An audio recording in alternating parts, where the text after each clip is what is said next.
Hello மக்களே, welcome to SP cinephile YouTube channel. நீங்கள் பார்க்க போகிறது இன்னைக்கு ஜியோ ஹாட்ஸ்டாரில் ரிலீஸ் ஆன சார் ஜமீன் அப்படிங்கிற ஹிந்தி படத்தோட ரிவ்யூ தான் பார்க்க போறீங்க. இந்த படத்தில் பிருத்திவிராஜ், கஜோல், இப்ராஹிம் அலி கான் இவங்களும் நடிச்சிருக்காங்க. இந்த படத்தை டைரக்ட் பண்ணவர் கயோஸ் இரானி. இப்போ இந்த படத்தை ரிவ்யூக்கு போகிறதுக்கு முன்னாடி என்னோட சேனல் இப்போ தான் ஃபர்ஸ்ட் டைம் பார்க்கணும், சப்ஸ்கிரைப் பண்ணி சப்போர்ட் பண்ணுங்க. வாங்க மூவிக்குள்ள போகலாம். படத்தோட கதையை பொறுத்த வரைக்கும் பிருத்திவிராஜ் ஒரு நேர்மையான ஒரு மிலிட்ரி ஆஃபீஸர். அவங்க ஒய்ஃப் தான் கஜோல். ரொம்ப ஒரு அண்டர்ஸ்டாண்டிங் கப்பல். அவங்க பையன் தான் இப்ராஹிம் அலி கான். அவனுக்கு சின்ன வயசுல ரொம்ப திக்குவாய் மாதிரி இருக்கும். அதனாலேயே பிருத்திவிராஜுக்கு ஒரு மாதிரி இன்ஃபீரியரா ஃபீல் பண்ணுவாரு. அவங்க பையனால பெருசா பாசம் இருக்கிற மாதிரியும் காட்டிக்க மாட்டாரு. ஸோ அப்பவே அந்த பையனுக்கு ஒரு ஏக்கம், அவங்க அப்பாவுக்கு அவனை பிடிக்கல அப்படின்னு. ஒரு நாள் தீவிரவாதிகள் அவங்க பையனை கடத்திட்டு போயிடுறாங்க. டிமாண்டா ஒரு தீவிரவாதியை ரிலீஸ் பண்ணா மட்டும்தான் பையன் கிடைப்பான் அப்படிங்கிற மாதிரி சொல்லவும், இவரு ரொம்ப தான் நேர்மையான மிலிட்டரி ஆஃபீஸர் ஆச்சு. அந்த தீவிரவாதியை ரிலீஸ் பண்ற மாதிரி ரிலீஸ் பண்ணி கொண்டுருவாரு. அவங்களும் அவன் பையனை விட மாட்டாங்க. பையன் செத்துட்டான் அப்படிங்கிற மாதிரி காட்டுவாங்க. கொஞ்சம் வருஷத்துக்கு அப்புறம் பாத்தீங்கன்னா ஒரு கேம்ப்ல அந்த பையன் வளர்ந்து திரும்ப இவர் கண்ணு முன்னாடி நிற்பான். இவரும் அவங்க வீட்டுக்கு கூட்டிட்டு போயிட்டு அவன் பையனை வளர்க்க ட்ரை பண்ணுவாரு. ஸோ அதுக்கப்புறம் சில பிரச்சனைகள்லாம் நடக்குது. அதெல்லாம் என்ன பிரச்சனைகள் நடக்குது, அவங்க நிஜமாவே வந்தது அவன் பையன் தானா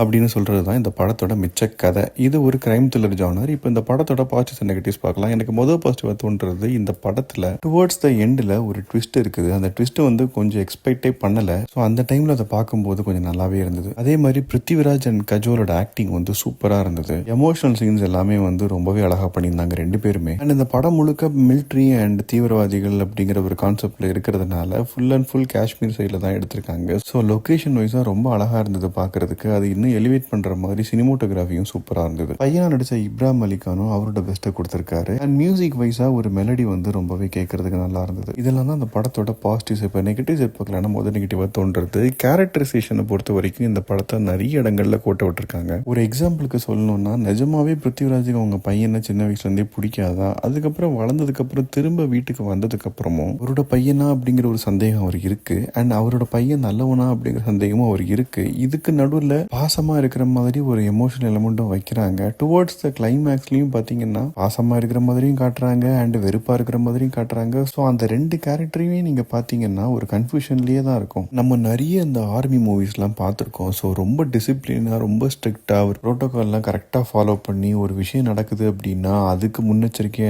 என்னென்ன பண்ணணுமோ பண்ணுவாங்க. ஸோ இந்த மாதிரி விஷயங்கள் தான் நம்ம நிறைய இந்த படங்கள்லாம் பார்த்துருக்கோம். ஆனால் இந்த படத்தை பொறுத்த வரைக்கும் நிறைய விஷயங்கள் கோட்டை விட்டுருக்காங்க. சும்மா லாஜிக்கே இல்லாமல் தீவிரவாதிகள் உள்ள வர்றதும் போறதும், இவங்க அட்டாக் பண்றாங்க, பதிலுக்கு அவங்க அட்டாக் பண்றாங்க, அட்டாக் பண்ணிட்டு அப்படியே அவங்க பாட்டுக்கு ஓடி போறாங்க, இவங்களும் பேசாம இருக்காங்க. ஸோ ஒரு ஃபேமிலி ஆஸ்பெக்ட்லயே இந்த படத்தை மூவ் பண்ண மாதிரி இருந்தது. ஒரு ஆர்மி சோல்ஜரோட மூவி அப்படிங்கிற மாதிரி நமக்கு தெரியல. நிறைய லாஜிக் மிஸ் இருந்தது இந்த படம் முழுக்க. மொத்தத்தில் இந்த படத்தை பத்தி சொல்லணும் அப்படின்னா, ஒரு இன்ட்ரெஸ்டிங்கான ஒரு சப்ஜெக்டை எடுத்து நமக்கு ப்ரெசென்ட் பண்ணியிருப்பாங்க அப்படின்ட்டு நம்பி தான் இந்த படத்தை நம்ம பார்க்க ஆரம்பிப்போம். ஆனால் போக போக பார்த்தீங்கன்னா, நான் சொன்ன மாதிரி ரொம்ப ஃபேமிலி ஓரியன்டாக போய் நமக்கான இன்ட்ரெஸ்டே ரொம்ப கம்மிப்படுத்துது. என்னை பொறுத்த வரைக்கும் இது ஒரு ஆவரேஜான மூவி தான்.